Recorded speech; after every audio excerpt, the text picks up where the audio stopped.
Ce soir, nous allons continuer le travail que nous avons déjà bien commencé pour mettre en question la personne que nous pensons être, l'esprit que nous pensons être, celui qui pense faire ce chemin spirituel, celui qui réagit face aux événements dans le monde. Après tout, si notre but, c'est la paix intérieure, nous, nous pouvons nous poser cette question. C'est qui va ressentir cette paix intérieure à la fin? Et une chose étonnante que nous apprenons, c'est que la personne qui a fait ce chemin et qui étudie ce chemin n'est pas celui véritablement qui va trouver cette paix intérieure, qui va ressentir cette paix intérieure. Et notre travail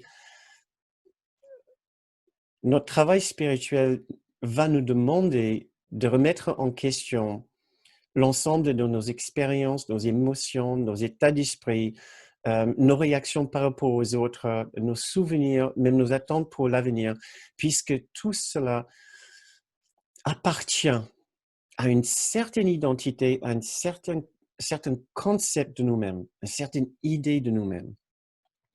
Et cette idée-là n'est pas forcément juste. Et c'est ce que j'ai proposé en commençant cette deuxième série de conférences maintenant. J'ai proposé que nous allons continuer notre transformation justement en regardant plus profondément l'origine de nos perceptions, l'origine de nos réactions, de nos émotions, de la source de notre expérience. J'ai proposé l'idée qu'il y a le corps, il y a l'identité, le petit soi qui est attaché au corps, et je vous ai vite proposé l'idée que nous ne sommes pas ce corps, et toute l'identité qui s'attache au corps est une sorte de fausse identité. J'espère que j'ai renforcé le principe qu'il n'y a aucun mal à se croire encore, à penser que je suis ceci. Ce n'est pas une question de se lever le matin et dire à l'image que nous voyons dans le miroir, tu n'es pas ceci, qu'est-ce que tu fais à croire que tu es cela? C'est certainement pas ça. C'est juste un moyen de commencer à se poser la question, qui suis-je vraiment? Du coup, on nous dit même s'il y a une question que nous nous posons sans trouver la réponse, c'est celle-là. Qui suis-je vraiment? Et nous allons continuer ce questionnement-là et à identifier la nature de notre grand soi que nous avons identifié comme notre être réel, si vous voulez, dans l'illusion ici. Si nous parlons du petit soi comme notre faux soi, ce que le cours appelle aussi l'esprit faux, le siège de l'esprit faux, nous avons aussi un grand soi. Ah mince, j'ai oublié d'épingler encore. Maintenant, je suis au centre. Nous nous sommes confondus en faisant ce chemin de séparation. Nous nous sommes confondus avec le petit soi, avec une partie fragmentée de l'unité que nous appelons pour ces cours le petit soi, qui est le siège de notre esprit faux, en contraste avec notre grand soi étant l'extension l'extension de l'unité ou la partie de nous qui appartient à cet esprit extraordinaire que nous appelons Dieu dans un cours miracle, puisque le cours utilise les symboles du christianisme. Et ce soi-là, le grand soi, a des qualités, vous imaginez bien, que nous avons découvert, particulièrement différentes des qualités du petit soi. Je vous ai proposé l'idée pendant la dernière séance que la qualité de ce soi-là, c'est l'amour, c'est la paix, c'est même la grâce, une expérience qui peut connaître aussi des expériences de béatitude et de joie. Et ce soir, nous allons regarder un petit peu plus près ce que cela veut dire d'assumer ce grand soi. Parce que il y a quelque chose assez particulière avec ce grand soi qui ne connaît qu'une condition d'amour, de paix et d'innocence et qui partage cette vision de paix et d'innocence. C'est qu'il ne connaît plus d'autres états, si vous voulez, que cette paix profonde, que cette vision d'innocence, qu'un état de grâce et de gratitude. Et nous pouvons dire par extension que dès l'instant que nous connaissons autre chose que cette paix profonde, nous pouvons dire que nous ne sommes plus dans notre grand soi. Tout le temps que nous passons en dehors d'un état de paix profonde ou de souvenir de cet amour extraordinaire que nous pouvons lier à ces grands états de l'esprit ou ces grands êtres spirituels, on peut dire la paix de Jésus, la paix du Bouddha, la paix de Dieu.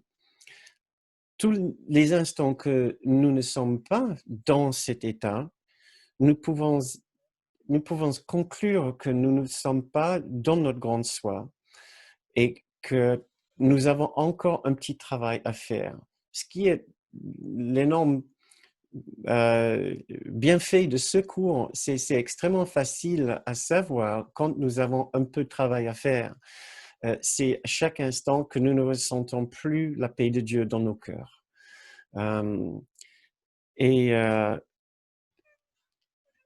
Donc, ce que j'espère faire avec cette séance ce soir, c'est de faire un petit travail avec vous pour renforcer notre désir de trouver cet esprit de notre grande soi avec son expérience de sa réalité, de la réalité que lui, il connaît. Maintenant, j'ai besoin juste d'expliquer un petit peu, avant que nous nous lançons dans la méditation, dans la lecture pour ce soir, l'origine ou la base de la leçon que nous allons faire, l'origine de ce que nous allons étudier. Puisque la leçon que nous allons regarder, c'est la leçon 69, « Mes rancœurs cachent la lumière du monde en moi ». Ah. Pardon, excusez-moi, j'avais déjà tourné la page. Sur 68, l'amour n'a pas de rancœur. 68, l'amour n'a pas de rancœur. Donc, pendant notre séance la semaine dernière, je vous ai présenté l'idée que l'amour m'a créé pareil à soi-même. C'était une façon d'avancer dans notre compréhension de nous-mêmes, de savoir que nous ne sommes pas ce corps, nous sommes une identité bien plus grande que ce corps, cette identité que nous pouvons appeler notre grand soi, et la qualité de ce grand soi, c'est un amour parfait. Et cet amour que nous pouvons aussi appeler Dieu, ce Dieu nous a créé pareil à lui-même. Et nous avons fait un petit effort d'imaginer que nous avons le droit et nous sommes dignes de considérer que nous contenons cette même qualité extraordinaire d'amour que Dieu, que Jésus, que les plus grands esprits spirituels. Nous avons le droit, même l'obligation d'imaginer qu'au fond de nous, quelque part, nous contenons également cet état extraordinaire de paix et d'amour. Ça, c'était le travail que nous avons fait la dernière fois.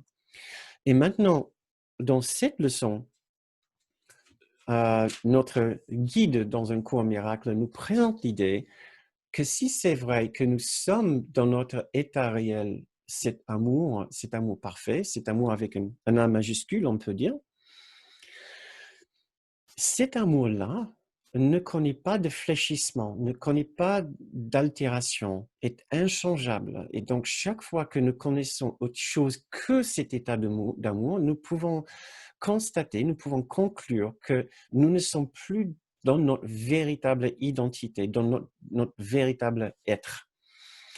Et la façon dont il parle de cet écart de notre véritable état, d'une sorte de déviation de notre être réel,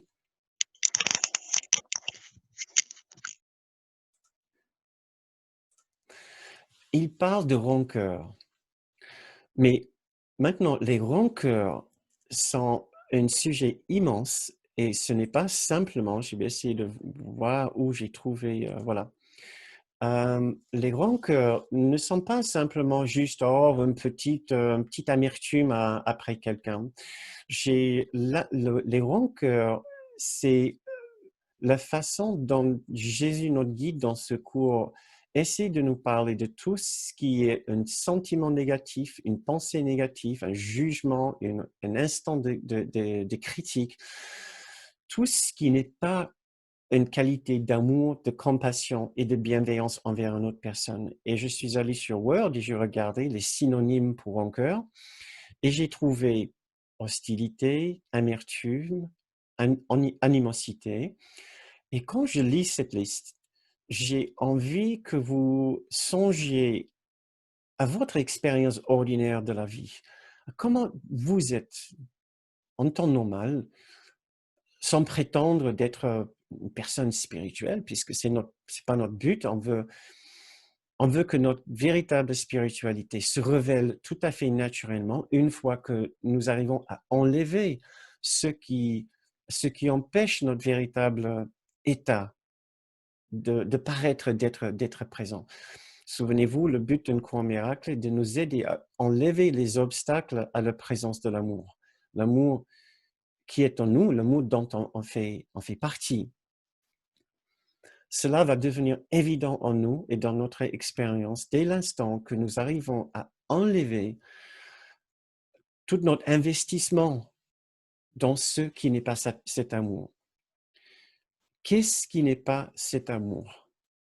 Dans cette leçon, Jésus utilise le mot rancœur, mais le rancœur englobe un ensemble de beaucoup différentes expériences qui sont également applicables ou utilisables dans cet exercice. Et voilà, quand je lis cette liste, essayez de réfléchir à votre expérience de la vie et le nombre de fois peut-être et quand vous avez ressenti l'une de ces différentes expériences que je vais lire maintenant. Donc, les rancœurs dont il parle, quand il dit « l'amour n'a pas de rancœur », l'amour n'a pas de ressentiment. Ce que nous sommes ne connaît pas d'hostilité, de l'amertume, l'animosité, l'aversion, l'antipathie, la haine, l'inimité, le dégoût, ne connaît même pas de peine ou d'écœurement, ni de chagrin, ni de découragement. L'amour n'a pas de tristesse, de mélancolie, ne connaît pas l'humiliation, le dépit, la rancune, l'acrimonie. Ne connaît même pas le grief ou la doléance, ou la reproche, la blâme, la récrimination, l'agressivité, l'antipathie, la méchanceté, désobéissance. Ne connaît même pas la colère ou les instants d'emportement ou de violence ou de véhémence. Et ça, c'est juste une liste de synonymes pour le mot rancœur que j'ai trouvé sur Word. Donc, tout d'abord, j'ai envie de vous parler de la raison pour laquelle ces expériences assez négatives existent en nous. Et pour cela, je peux vous lire un petit passage qui vient de la page 451, le 12e paragraphe de la page 451. Je vais juste vous lire une phrase ici. Ça vient du dernier obstacle à la paix. donc chapitre 19, qui est un chapitre extraordinaire sur les obstacles à la paix, ce qui va nous aider à comprendre vraiment pourquoi nous gardons ces instants de rancœur et d'amertume envers les autres. Donc, quand nous faisons l'exercice tout à l'heure, je veux que vous vous rendiez bien compte que ces expériences négatives, ces réactions négatives ne vont pas forcément partir juste comme ça en claquant les doigts. Nous devons développer un profond respect pour la résistance en nous, profond respect pour notre difficulté de faire la leçon que nous allons faire tout à l'heure. Et cela parce que si nous vivons en ce moment une expérience de séparation, une fausse expérience de séparation, puisque nous avons appris maintenant depuis le moment que seule l'unité est la véritable réalité, cela nous empêche de vouloir et d'essayer de faire en sorte que cet état de séparation soit réel, soit notre réalité, en commençant avec nous-mêmes, avec moi-même, avec ce que je pense être. Si en réalité je fais partie de cette unité, je vais devoir trouver le moyen de prétendre de ne pas en faire partie et de carrément déclarer à l'unité, non, je ne fais pas partie de toi, et je peux le prouver d'ailleurs. Et ma manière de le faire, c'est de me voir différent et c'est différent d'autres personnes. Et c'est cette différence qui va garantir dans ma perception et dans mon esprit complètement fou, ça va garantir dans ma perception que je sois séparé de notre personne. C'est la différence qui garantit que je sois séparé de notre personne. Si je suis différent de notre personne, nous ne pouvons pas être pareils. C'est seulement quand nous sommes pareils que nous pouvons imaginer être ensemble dans une unité. Si je suis différent par définition, nous ne faisons pas partie du même. Donc, c'est dans mon intérêt en tant qu'individu séparé de trouver le moyen d'insister, de trouver des différences et insister sur ces différences. Le meilleur moyen de garantir cette perception de séparation, de différence dans mon esprit, c'est de trouver une erreur chez l'autre qui devient une faute grave et voire même un péché. Comme ça, j'ai tout le moyen de dire à l'univers, à la société, à mes proches, à moi-même, à Dieu, à Jésus, à qui que vous voulez, voilà, nous ne sommes pas pareils parce que celui, il est comme ça et moi, je suis comme ci. Voilà, lui, il n'est pas gentil et moi, forcément, bien sûr, tu me connais, je suis gentil. Je ne fais pas ce qu'il fait lui. Plus encore, puisque au moment de cette séparation, j'ai intégré mon départ de l'unité comme une sorte de crime, comme si j'ai attaqué l'unité, comme si j'ai attaqué le ciel de demeure de Dieu. Je me suis auto-rempli de culpabilité. J'ai accepté une condition de culpabilité pour renforcer le fait que ce que j'ai fait avec mon acte de séparation est réel.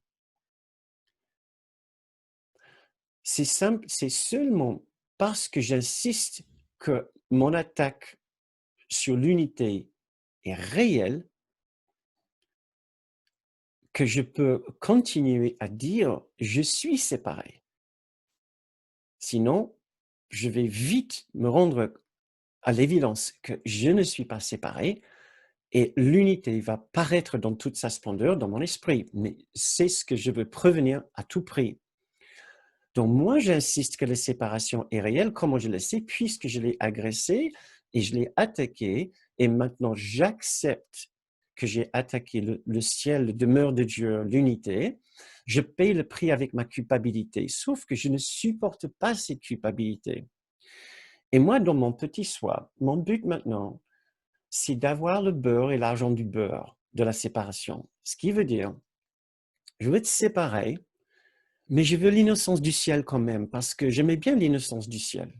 L'innocence de Dieu, l'innocence de l'unité, la perfection de l'unité. J'aimais bien. Mais je voulais aussi la séparation. Donc, mon but en tant qu'un être séparé ou fragmenté, dans ma particularité, dans cette individualité, c'est trouver le moyen de garantir le, que ma particularité, ma séparation perdure, mais quand même d'avoir quelques sentiments de ne pas être vraiment dans le péché, de ne pas avoir attaqué le ciel, de ne pas être si mauvais que ça, de ne pas être tout rempli de honte et de blâme, de ne pas être coupable et d'avoir une semblant d'innocence, même si c'est mon innocence personnelle. Il n'y a pas un meilleur moyen de faire semblant de rattraper un peu ma condition, ces conditions d'innocence, que de blâmer une autre personne, que de trouver une faute chez une autre personne, que de dire voilà ce que tu m'as fait. Si le ciel est détruit, si la paix n'est plus présente ici, bah c'est évident, c'est à cause de toi. C'est à cause de mes parents, c'est à cause de mes frères, c'est à cause de mes instituteurs, c'est à cause des responsables politiques, c'est à cause de mes collègues au travail, c'est à cause de l'hierarchie dans mon entreprise. C'est à cause des pollueurs, c'est à cause des compagnies pharmaceutiques. Je fais tout ce que je peux pour expliquer mon mal-être de séparation en me servant des autres comme bouc émissaire, en déclarant que c'est eux qui sont en faute. Et voilà l'origine de tout sentiment de rancœur, de rancune, de blessure, de critique et de jugement. C'est mon besoin de continuer à me voir séparé des autres et donc toute pensée de critique et de jugement renforce ce sentiment de différence et de séparation, mais plus encore, c'est pour insister sur une différence qualitative, morale entre moi et les autres, par laquelle j'essaie de récupérer un peu de l'innocence que j'ai sacrifiée en mettant la culpabilité pour le manque de paix dans ma vie, le manque de paix dans le monde, sur la tête d'autres personnes. C'est pour moi la façon dont l'unité va rester brisée en des milliards et des milliards de morceaux. C'est avec mes rancœurs, mes instants de rancœur, mes instants de critique et de jugement qui, aussi bien que je vais essayer de travailler dessus, risquent de venir et de revenir et de revenir encore. Donc, je voulais qu'on en parle quelques minutes avant d'entamer cette leçon, puisque je sais à quel point nous tombons, avec quelle facilité nous tombons et nous allons retomber dans un instant ou dans une expérience ou une réaction de critique, de blâme, de gêne par rapport à une autre personne où on les trouve inadéquates. On trouve quelque part un problème avec une autre personne. Donc, j'avais envie de dire que l'origine de cet automatisme, de cette réaction, c'est que c'est l'une des dynamiques les plus puissantes dans l'esprit de la séparation, de vouloir trouver une différence qualitative et morale entre nous et une autre personne pour pouvoir d'abord garantir notre état de séparation, je suis comme ça, et aussi pour essayer de récupérer un peu d'innocence, qui n'est jamais l'innocence du ciel, l'innocence de Dieu, l'innocence de ma condition réelle, de notre condition jointe et unie. C'est une fausse innocence personnelle, ce que le cours en miracle appelle le face d'innocence, qui est une parade, une façade d'innocence, ce qui n'est pas la réelle innocence du ciel. Mais bon, Voilà. Donc pour nous, pour mon petit soi, quand il considère dans la balance la paix par rapport à la rancœur, pour lui, il n'y a pas photo. La paix doit toujours être sacrifiée pour la rancœur. La raison étant que la paix est toujours une paix unie, qui nous unit avec les autres. Et la dernière chose que le petit soi veut faire, c'est justement de s'unir avec les autres, se voir pareil que les autres et d'accepter l'amour en eux, l'amour pour nous-mêmes. Donc voilà, quand les petits soi regardent d'un côté la paix et de l'autre la rancœur, pour lui, le choix est vite fait. C'est la rancœur qui l'emporte. C'est la gêne qui est préférée nettement par rapport à un instant de paix et de véritable compassion ou d'amour envers d'autres personnes. Donc, ne soyez pas surpris par la difficulté d'appliquer cette leçon dans votre vie. Mais voilà, nous allons le faire et nous pouvons en discuter aussi après de cette leçon et peut-être de quelconques difficultés que vous trouvez à l'appliquer dans votre vie. Je la trouve une leçon particulièrement belle et puissante et aussi très, très simple, ce qui sont parfois les meilleures leçons. Cette leçon contient vraiment l'essence même de la méthode de guérison d'une couronne miracle, qui est, j'ai trouvé aussi cette phrase que Kenneth citait aussi très souvent. Quand il parlait de Jésus et la méthode d'une couronne miracle, il citait cette phrase du manuel des enseignants, pardon, de clarification des termes. Le nom de Jésus est le nom de quelqu'un qui était un homme, mais qui a vu la face du Christ en tous ses frères et s'est souvenu de Dieu. Il répétait cette phrase pour nous assez souvent parce qu'il disait que c'est un peu la formule pour nous, que notre objectif, c'est de voir la face du Christ en tous nos frères, ce qui veut dire aussi tous les gènes toutes les personnes qui nous gênent, et de nous souvenir ainsi de Dieu.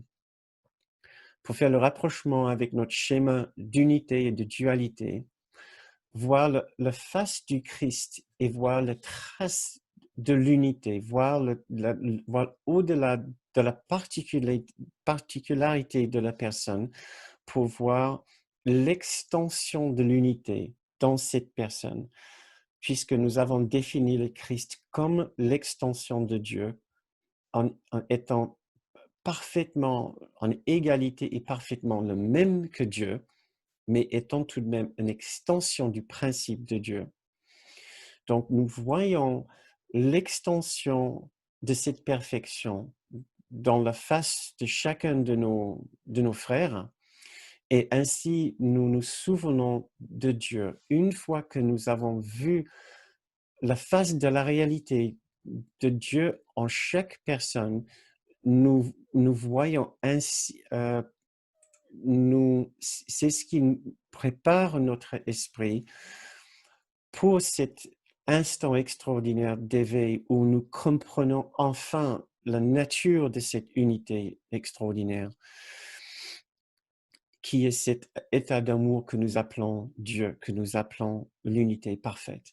Donc, notre objectif dans cette leçon, c'est de bien apprendre à voir que l'amour en nous ne peut pas avoir de rancœur. Et pour une raison très précise, c'est que les rancœurs sont visibles uniquement par le petit soi en nous, et l'amour en nous ne peut pas les voir, étant donné que l'amour en nous, c'est le parti qui nous rattache à notre grand soi.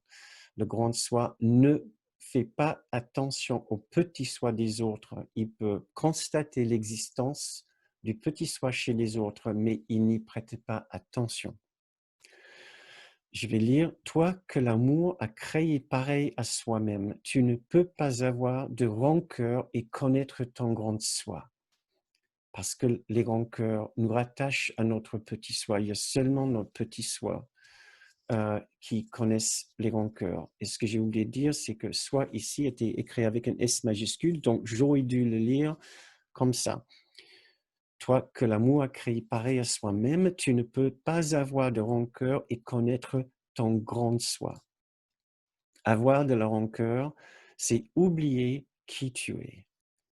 Maintenant, essayons de nous souvenir de tout ce que nous avons entendu tout à l'heure, comme l'équivalent de rancœur, de grief, de tristesse, de colère, de violence, de malheur, de blessure, un sentiment de critique et de jugement. Essayons de nous souvenir de tout cela quand nous entendons le mot rancœur.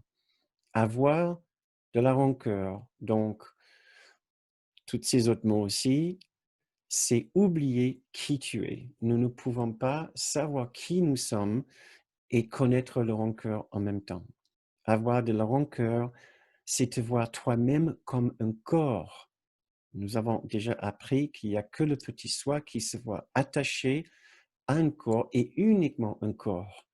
Notre grand soi, c'est que nous pouvons avoir une perception de nous-mêmes en tant qu'un corps, mais il se souvient à chaque instant qu'il n'est pas ce corps.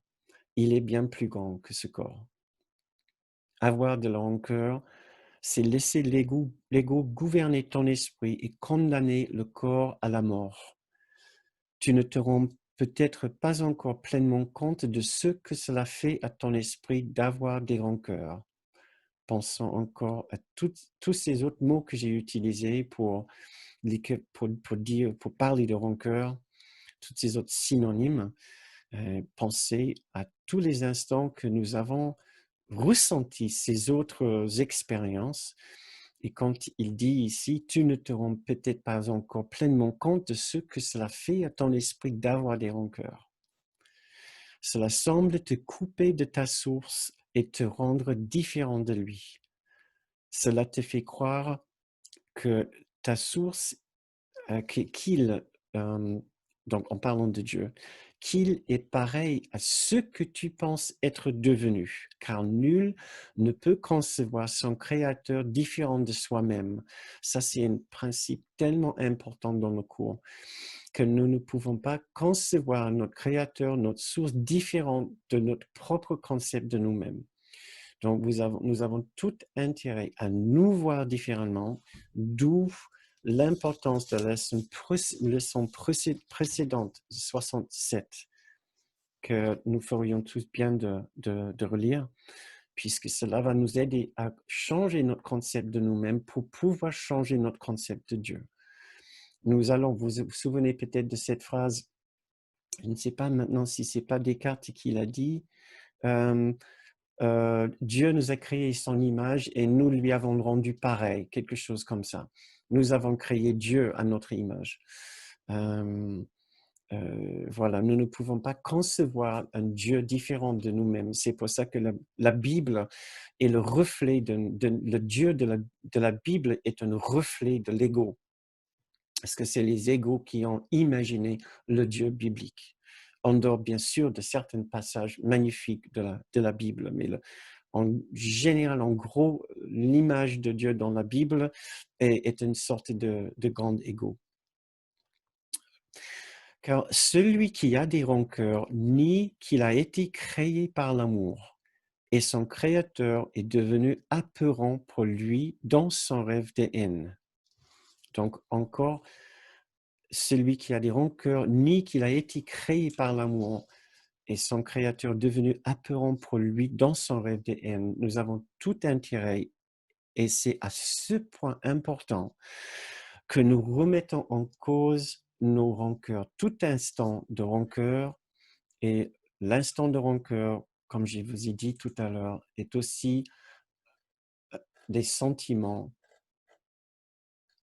d'amertume, d'animosité, d'aversion, d'antipathie, de dégoût, de peine, d'écœurement, de découragement et de tristesse. Donc, c'est énorme tout ce que le mot rancœur recouvre. Très bien. Je continue à lire. Ne serais-tu pas désireux de renoncer à tes rancœurs si tu croyais que tout cela était vrai? Peut-être ne penses-tu pas pouvoir lâcher prise de tes rancœurs? Ça, c'est aussi une autre question. Est-ce que je peux lâcher prise de mes rancœurs, de toute cette négativité en moi? Cela, toutefois, n'est qu'une question de motivation. Aujourd'hui, nous allons essayer de découvrir comment tu te sentirais sans elle, sans les pensées de rancœur. Si tu réussis, ne serait-ce qu'un tout petit peu, tu n'auras plus jamais de problème de motivation. Donc encore, il nous dit, euh, notre désir s'étouffe. Notre, notre envie de connaître un état sans rancœur est vraiment la clé ici. Et donc, il nous demande de faire la méditation suivante. Et il nous dit que si nous arrivons à le faire, ne serait-ce qu'un tout petit peu, nous allons voir le bienfait extraordinaire que ça va nous faire. Et par la suite, nous allons trouver beaucoup moins difficile de faire ces leçons et de sacrifier, entre guillemets, nos pensées de rancœur. Et maintenant, nous pouvons nous installer pour la méditation, si vous voulez. Moi, je vais continuer à vous lire. Je vais vous laisser le temps, quelques instants, quelques minutes, juste pour, pour approfondir cette expérience de silence intérieur et d'essayer de ressentir ce que cela peut être un état d'esprit sans rancœur. Commence la période d'exercice plus longue d'aujourd'hui en recherchant dans ton esprit ceux contre qui tu as ceux que tu considères comme des rancœurs majeurs. Certains d'entre eux seront très faciles à trouver. Puis pense aux rancœurs apparemment mineurs que tu as contre ceux que tu aimes bien et que tu penses même aimer beaucoup. Il t'apparaîtra vite qu'il n'y a personne contre qui tu ne nourris pas quelque sorte de rancœur. J'aimais bien cette phrase. Il t'apparaîtra vite qu'il n'y a personne contre qui tu ne nourris pas quelque sorte de rancœur. Ne vous jugez pas pour cela. C'est tout à fait normal dans un état de particularité. La particularité en nous a besoin de trouver ces différences pour essayer de récupérer un peu d'innocence personnelle aux dépens de la culpabilité d'autres personnes. Cela t'a laissé seul dans tout l'univers, dans ta perception de toi-même. Détermine-toi maintenant à voir tous ces gens comme des amis. Dis-leur à tous en pensant tour à tour à chacun. Je voudrais te voir comme un ami, afin que je me souvienne que tu fais partie de moi et que j'en vienne à me connaître moi-même. Donc maintenant, j'ai envie de vous laisser une minute à essayer de voir cette personne dans votre esprit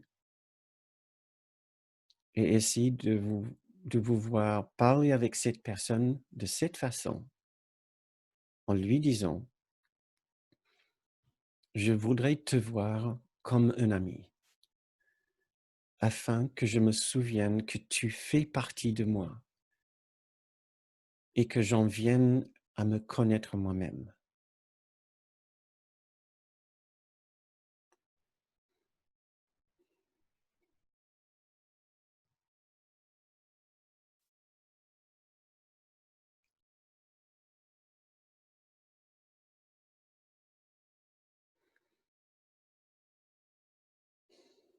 Essayez de trouver en vous une vraie envie d'être ami avec cette personne, de ne plus le voir comme le problème dans votre vie,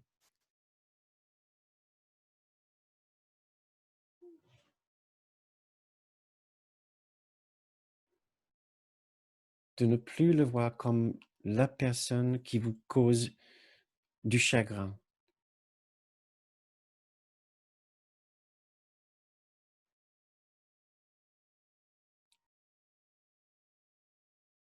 qui vous cause du ressentiment, qui vous enrage peut-être, hein, qui vous énerve, qui vous contrarie.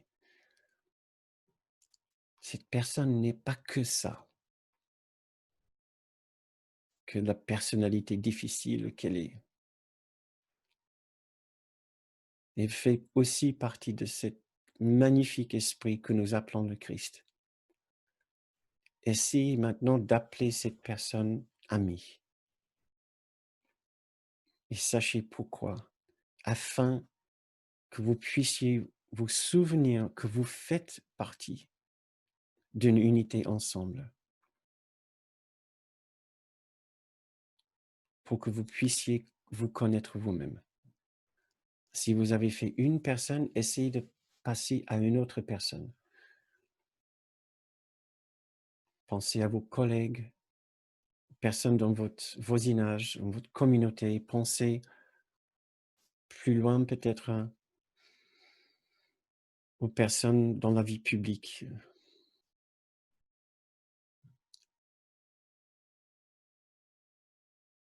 Les gens responsables pour la gouvernance de notre pays ou de notre pays,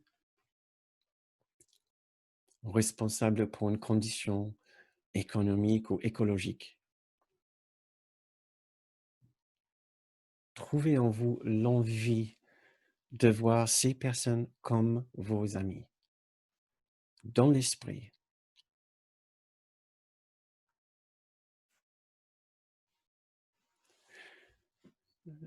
Maintenant, je vais continuer à lire. Passe le reste de la période d'exercice à essayer de penser que tu es complètement en paix avec tous et avec tout, en sécurité dans un monde qui te protège et qui t'aime, et que tu aimes en retour. Essaie de sentir la sécurité qui t'entoure, qui plane au-dessus de toi et te soutient. Essaie de croire, même très brièvement, que rien ne peut te nuire en aucune façon. Et tout cela parce que vous avez appelé chacun ami.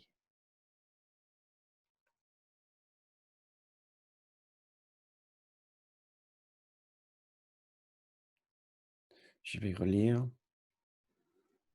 Essayez de penser que tu es complètement en paix avec tous et avec tout,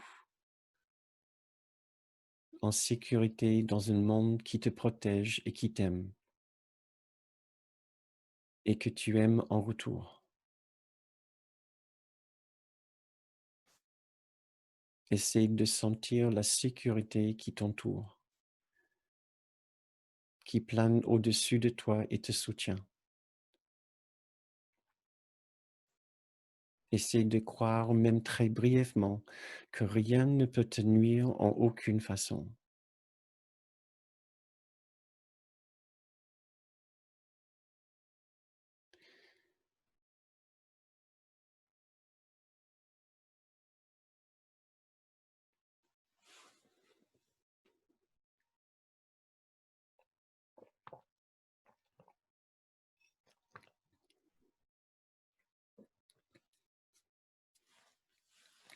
Et maintenant, nous terminons cette méditation en nous disant: l'amour n'a pas de rancœur. Quand je lâche prise de toutes mes rancœurs, je connais que je suis en parfaite sécurité.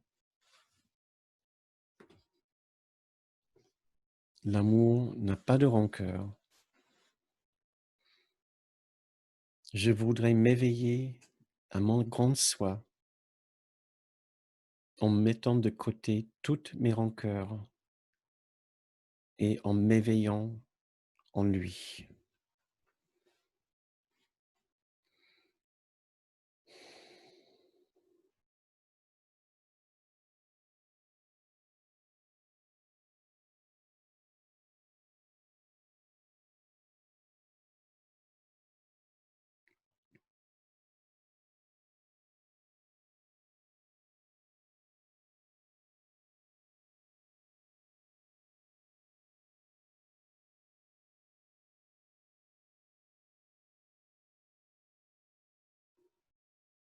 L'amour n'a pas de rancœur.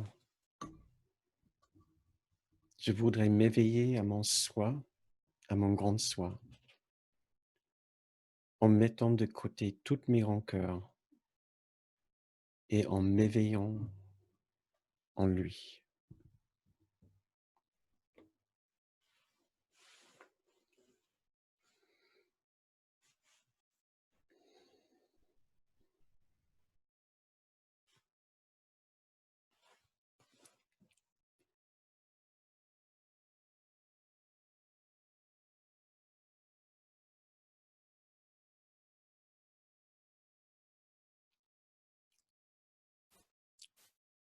Merci pour votre méditation.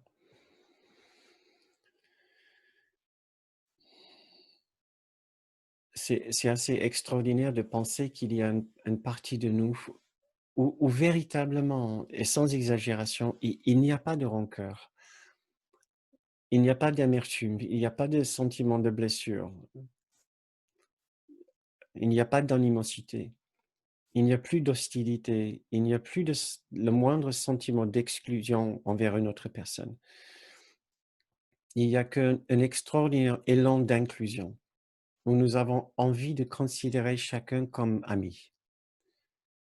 C'est Il existe véritablement une partie de notre esprit qui est comme ça, et nous ne devons pas être surpris de le savoir, de l'apprendre et de l'accepter, hem et de de vouloir y être et de considérer on est digne de vivre dans cette partie de nous. Hem, je sais que parfois c'est facile d'écouter ces belles paroles, et dire: «Bah oui, peut-être un jour ou peut-être oui dans une autre vie ou peut-être l'année prochaine quand je suis un peu plus, expérimenté».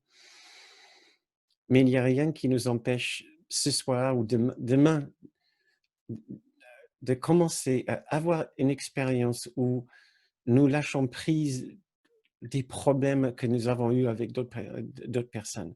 Puisque nous n'avons plus envie de connaître ce niveau de gêne ou de tension ou de friction, avec eux. Et nous sommes prêts maintenant à accepter que nous pouvons nous sentir joints avec d'autres personnes dans une espèce d'amitié ou de fraternité. Il n'y a pas de mal, il y a que du bien. Et parfois, ça peut nous surprendre, de nous sentir proches des autres d'une façon que nous n'avons jamais ressentie auparavant.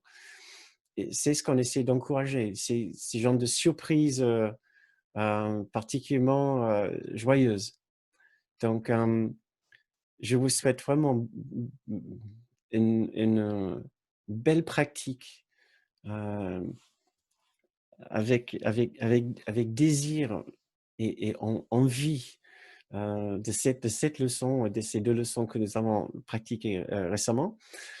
Et peut-être vous auriez des belles choses à nous raconter, lors de notre séance, jeudi soir, jeudi prochain dans 3 jours. Donc essayez de passer, un peu de cette semaine à réfléchir à ce genre de leçons, où nous mettons en question vraiment, nous nous interrogeons profondément par rapport à nos relations avec les autres.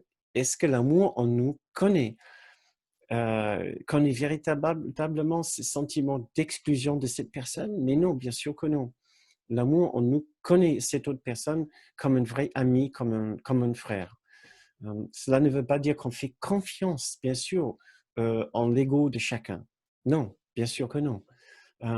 Mais cela veut dire qu'au-delà de la personnalité du petit soi des autres, parce que les gens, ils ont un petit soi.